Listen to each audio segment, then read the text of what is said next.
Hi friends, welcome to my channel. Friends, आज का जो वीडियो है, आज मैं इस वीडियो में मैं बहुत ही कम खर्चे में आपको एक 12 वोल्ट 6 एम्पियर का चार्जर बना के दिखाने वाला हूं।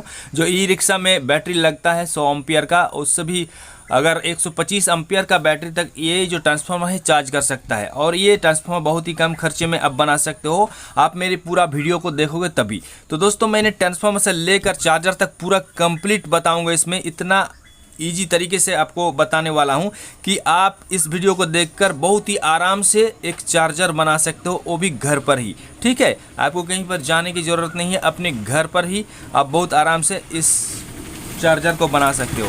तो चलिए दोस्तों, सबसे पहले मैं आपको जो है ट्रांसफार्मर का डेटा शेयर कर देता हूँ कि मैंने जो ट्रांसफार्मर बनाया वो किस चीज़ पे बनाया, कितना नंबर कोर से बनाया और कितना टर्न्स मैंने दिया। तो सारा चीज़ मैं बताने वाला हूँ आपको।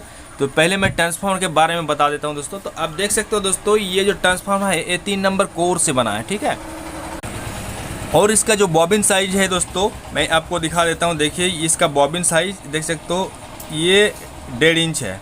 ठीक है, इसका बॉबिन साइज मैंने 1.5 इंच लिया।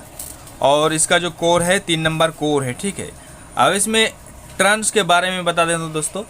तो सबसे पहले मैं बात करता हूँ दोस्तों कि इसमें टर्न्स मैंने कितना दिया। तो टोटल टर्न्स जो है दोस्तों, मैंने 1050 टन दिया। ठीक है, 1050 टन्स। तो यहाँ से मैंने स्टार्ट किया, जो जहाँ से मैं स्टार्ट किया ये न्यूट्रल होते हैं दोस्तों। यहाँ से मैंने रिवाइंडिंग शुरू किया था और लास्ट में जो लूप निकला है दोस्तों, ये 1050 में निकला है। 1050 टन देने के बाद निकला है। तो आपको बता देता हूँ दोस्तों, ये कम बेस ज़्यादा करने के लिए है। मतलब ये 250 वोल्टेज का है। ठीक है, ये 250 वोल्टेज में यहाँ ये साइड में 12 वोल्ट छोड़ने वाला है। ठीक है, और अगर उससे कम वोल्टेज रहता है तो इसलिए मैंने ये बैंड स्विच, रोटरी स्विच के लिए 5 वायर निकाला हूँ दोस्तों। तो मैंने कितना टर्न्स में कौन सा लूप निकाला, तो फर्स्ट लूप तो ये मेरा स्टार्ट है, ये मेरा स्टार्टिंग लूप है न्यूट्रल। और उसके बाद मैंने जब सेकेंड लूप निकाला तो मैंने 850 टन्स में सेकेंड लूप निकाला। और जब मैं थर्ड लूप निकाला तो 900 में निकाला। और मैं फोर्थ लूप निकाला तो मैंने 950 में निकाला। और जो मैंने 5 लूप निकाला, आप देख सकते हो यहाँ पर, तो ये लूप मैंने 1000 टन्स में निकाला। और लास्ट लूप है जो दोस्तों, मैंने 1050 टन्स में निकाला। ठीक है, और इसका मैं SWG में बता देता हूँ दोस्तों। मैंने इसमें SWG 27 नंबर यूज़ किया है। ठीक है, 27 नंबर यूज़ किया है। और इसमें जो मैंने वायर लिए हैं वो एलुमिनियम लिए हैं, ताकि कम खर्चे में बन जाए। ठीक है, ये कम खर्चे में बहुत अच्छा काम करते हैं। ऐसे भी इन्वर्टर में एलुमिनियम में ही रहते हैं, कॉपर नहीं रहते हैं दोस्तों, कोई भी कंपनी का आप लीजिए। अब मैं 12 वोल्ट साइड में बता देता हूँ। ये इधर 12 वोल्ट देने वाला है। तो इसमें मैंने कितना लूप लपेटा, तो इसमें मैंने 61 टर्न्स मैंने दिया। ठीक है दोस्तों, सॉरी मैंने लूप बता दिया था, 61 टर्न्स मैंने दिया। इसमें टोटल टर्न्स 61 दिया। सिर्फ मैंने 12 वोल्ट का वायर निकाला। अगर आप 12 का निकालना चाहते हो तो आपको 60 टर्न देने के बाद फिर से 60 मतलब 60 टर्न देना होगा। मतलब टोटल आपको 120 टर्न देना होगा। बीच में एक लूप निकालना होगा तो 12 बन जाएगा। लेकिन मुझे 12 वोल्ट की ही ज़रूरत है, इसलिए मैंने 61 टर्न्स में मैंने निकाल लिया। ठीक है दोस्तों, अब मैं सेकेंडरी वाइंडिंग जो है दोस्तों, इसमें कौन सा गेज का मैंने वायर यूज़ किया, तो इसमें जो है दोस्तों मैंने 19 नंबर का गेज यूज़ किया। ठीक है, जो SWG है 19 नंबर है। तो आपने समझ गया दोस्तों ट्रांसफार्मर के बारे में। तो चलिए दोस्तों, अब मैं आपको चार्जर बना के दिखाता हूँ। सो फ्रेंड्स, मैंने चार्जर बनाने के लिए एक बॉक्स ले लिया, आप देख सकते हो। और उसमें एक मैंने 10 एम्पियर का मीटर लगा दिया। ट्रांसफार्मर 6 एम्पियर का है, लेकिन मैंने 10 एम्पियर का मीटर इसलिए लगाया क्योंकि इसका लाइफ ज़्यादा है। अगर 6 एम्पियर का लगाएंगे तो उसका लाइफ कम हो जाएगा, इसलिए मैंने 10 एम्पियर का मीटर लगा दिया। और एक फ्यूज़ लगाया मैंने, यहाँ पर देख सकते हो दोस्तों। यहाँ पर मैंने एक AC जो इनपुट लाइन होगा उसके लिए एक फ्यूज़ लगाया हूँ। और यहाँ रोटरी स्विच, मैंने रोटरी स्विच इसलिए लगाया दोस्तों क्योंकि मैंने यहाँ लूप निकाल के रखा हूँ। तो अगर वोल्टेज कम ज़्यादा होते हैं तो इस रोटरी के सहायता से आप कम या ज़्यादा मतलब कंट्रोल कर सकते हो आप वोल्ट को। और एक डायोड मैंने ले चुका हूँ दोस्तों, देख सकते हो, ब्रिज रेक्टिफायर डायोड है ये। ठीक है, ये 4 लेग का डायोड है। और इसमें एक AC कॉर्ड ले चुका हूँ दोस्तों, देख सकते हो ये AC कॉर्ड। अब मैं इसको ट्रांसफार्मर को बॉडी के अंदर कस के आपको दिखाता हूँ, उसके बाद आपको सारा कनेक्शन दिखाता हूँ। तो सबसे पहले मैं कस लेता हूँ इसको दोस्तों। तो चलिए इसको कस लेता हूँ। सो फ्रेंड्स, जो AC इनपुट हो रहा है वायर, तो उसको मैंने एक फ्यूज में लगा दिया। यहाँ पर देख सकते हो दोस्तों, मैंने फ्यूज में लगा दिया। और दूसरा वायर जो है वो मैं न्यूट्रल वायर जो न्यूट्रल लूप है उसमें दूंगा। देख सकते हो दोस्तों, ये फर्स्ट वाला लूप है ट्रांसफार्मर का, तो न्यूट्रल लूप में हम लपेट देते हैं। चलिए फटाफट हम इसे लपेट देते हैं इसे। तो मैंने न्यूट्रल के साथ जोड़ दिया दोस्तों, अब देख सकते हो। अब इसमें सोल्डरिंग कर लूँगा ताकि लूज ना रहे। और मैं एल्युमिनियम के साथ सोल्डरिंग कर रहा हूँ दोस्तों, तो उसमें कॉपर लपेट दिया हूँ, इसीलिए ये सोल्डरिंग हो रहा है। तो आपको भी कॉपर लपेटना है, नहीं तो सोल्डरिंग नहीं लगेगा इसमें एल्युमिनियम में। तो इस तरह से मैंने, आप देख सकते हो दोस्तों, मैंने यहाँ पर सोल्डरिंग कर लिया। अब यहाँ पर क्या करना है दोस्तों, यहाँ पर टेप लपेट दूंगा। चलिए टेप लपेट देता हूँ। तो मैंने टेप लपेट दिया दोस्तों। अब क्या करेंगे, फ्यूज का जो एक पिन बचा हुआ है, देख सकते हो दोस्तों, आपको दिखाने की कोशिश करूँ। यहाँ पर एक पिन के साथ जो मेन लाइन का वायर है वो जुड़ा हुआ है, और दूसरा पिन जो है उसमें मैं एक वायर लिया छोटा सा, देखिए इस तरह से, और वहाँ पर लगा देता हूँ। चलिए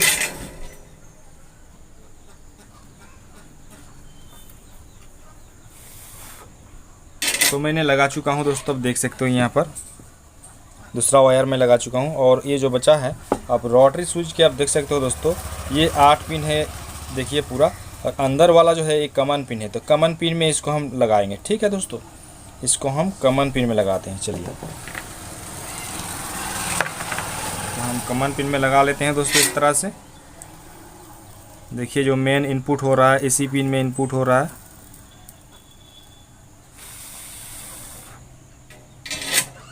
तो मैंने इसको लगा दिया दोस्तों, अब देख सकते हो जो फ्यूज से इनपुट हो रहा है वो मैंने रोटरी स्विच के कमन पिन पर लगा दिया। अब दोस्तों हमको यूज करना है, यहाँ देख सकते हो इसमें नंबर लिखा हुआ है दोस्तों, इस रोटरी स्विच में, ये प्लास्टिक वाला रोटरी स्विच है तो इसमें नंबर लिखा हुआ रहता है। तो एक नंबर में हमें एक नंबर का वायर जोड़ना है, तो हम एक नंबर का वायर ले लेते हैं दोस्तों। तो जो लास्ट वाला लूप निकला है वो एक नंबर है, देखिए इसमें मैंने पतला पाइप लगा के रखा हूँ। तो एक नंबर में इसे जोड़ लेते हैं दोस्तों। देखिए एक नंबर पिन है, तो हम यहाँ पर एक नंबर में सोल्डरिंग कर लेंगे। सो फ्रेंड्स, अब देख सकते हो मैंने एक नंबर वायर यहाँ पर लगा दिया, एक नंबर रोटरी स्विच के एक नंबर पे, ट्रांसफार्मर का एक नंबर लगा दिया।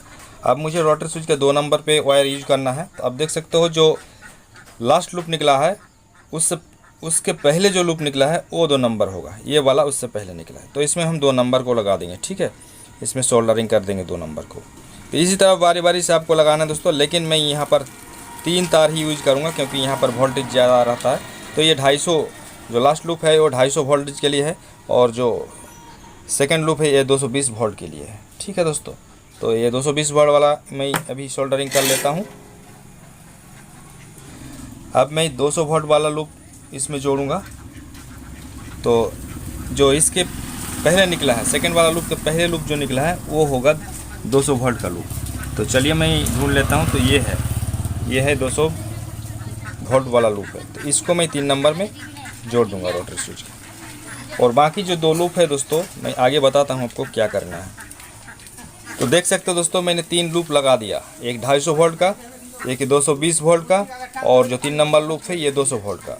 और बचा जो लूप है दोस्तों ये 180 वोल्ट के लिए है और ये 150 वोल्ट के लिए। तो हमारे यहाँ वोल्टेज बहुत ही बढ़िया रहता है, जिसके कारण ये दोनों लूप हम यूज़ नहीं करेंगे, इसे टेप मार के यहीं पर रख देंगे, ठीक है। तो अब देख सकते हो दोस्तों मैंने 2 एक्स्ट्रा वायर को टेप मार दिया। टेप मैंने इसलिए मारा दोस्तों क्योंकि अगर बॉडी में टच हो जाएगा तो आपको शॉर्ट सर्किट लगेगा, ठीक है, इसीलिए मैंने टेप मार दिया यहाँ पर। और रोटरी स्विच को मैंने यहाँ पर फिट कर दिया, देखिए 2 नट के सहारे फिट कर दिया। देख सकते हो ये ब्रिज रेक्टिफायर डायोड।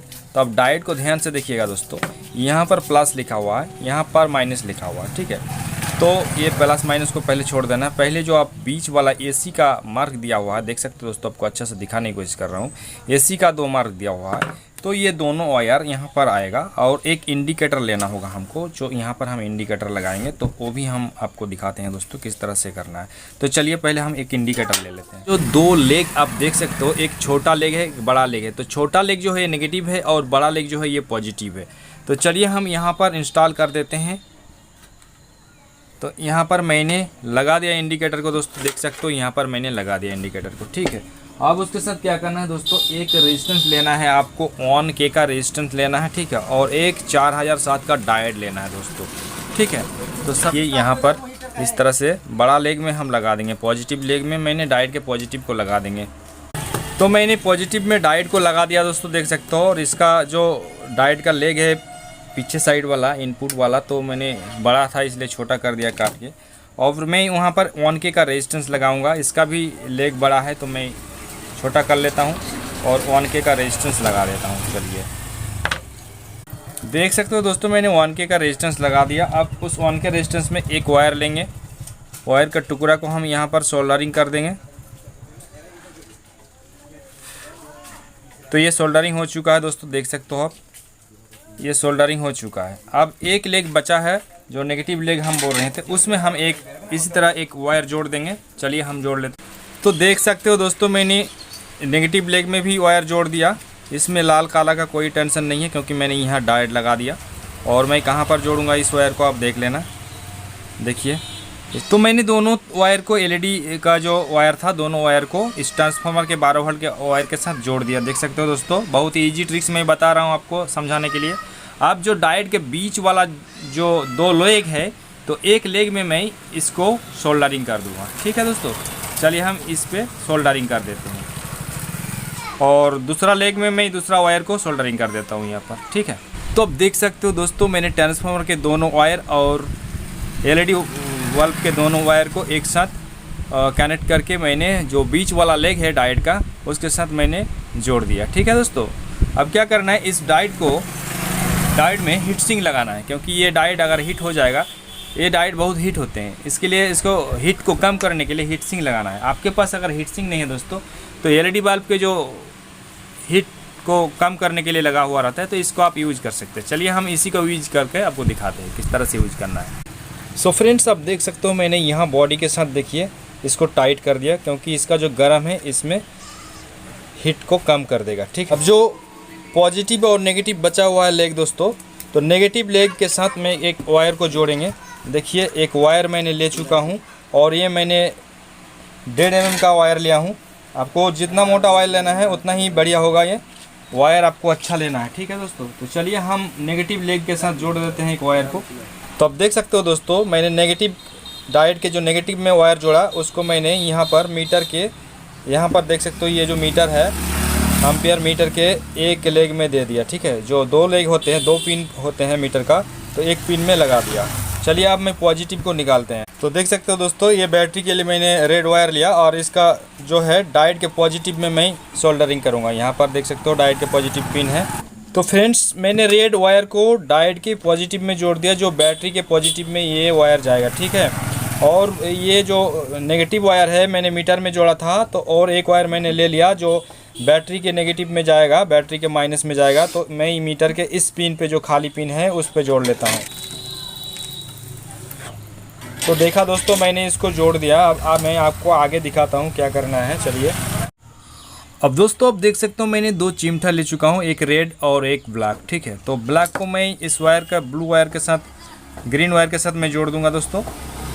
इस तरह से आपको चिमटा लगाना है। देखिए, आपको सोल्डरिंग करने की कोई ज़रूरत नहीं है। देखिए, यहाँ पर इस तरह से अंदर डाल देना है यहाँ पर, और प्लस से आपको इसे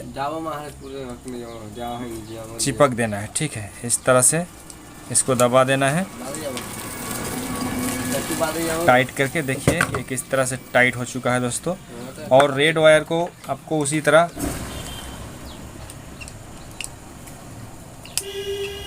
तो देख सकते हो दोस्तों, ये भी चिपका गया है। सो फ्रेंड्स, आप देख सकते हो ये चार्जर बनकर कंप्लीट हो चुका है। अब मैं आपको इसे चेक करके दिखाऊंगा किस तरह से काम कर रहा है, कितना वोल्ट आउटपुट दे रहा है। इसका जो इनपुट मैं दूंगा, तो इसमें जब बैटरी चार्ज करेंगे 12 वोल्ट का, तो इसमें कितना वोल्ट सप्लाई दे रहा है आउटपुट, मैं आपको अभी DC वोल्ट मेजर करके दिखा रहा हूँ। ठीक है, तो चलिए सबसे पहले मैं पावर देता हूँ दोस्तों। तो मैं पावर दे चुका हूँ दोस्तों, और जो LED इंडिकेटर है वो ब्लैंकिंग हो रहा है। तो ये कैमरा में नज़र आ रहा है दोस्तों, ऐसे ब्लैंकिंग नहीं हो रहा है, सिर्फ कैमरा में दिखा रहा है आपको। तो चलिए अब मैं इसका 12 वोल्ट मैं चेक करके दिखाता हूँ कि जो चार्ज होगा, चार्ज होने के लिए 13 से 14 वोल्ट होना ज़रूरी है, तो वो सप्लाई मिल रहा है कि नहीं। तो दोस्तों आप देख सकते हो इसमें 13.8 वोल्ट दिख रहा है, मतलब लगभग 14 वोल्ट यहाँ पर मिल रहा है। तो दोस्तों, मेरा वीडियो आपको कैसा लगा? मेरा वीडियो अगर आपको अच्छा लगा तो प्लीज़ मेरे वीडियो को लाइक करना, और चैनल में नहीं हो तो प्लीज़ मेरे चैनल को सब्सक्राइब कर लेना। Thank you so much.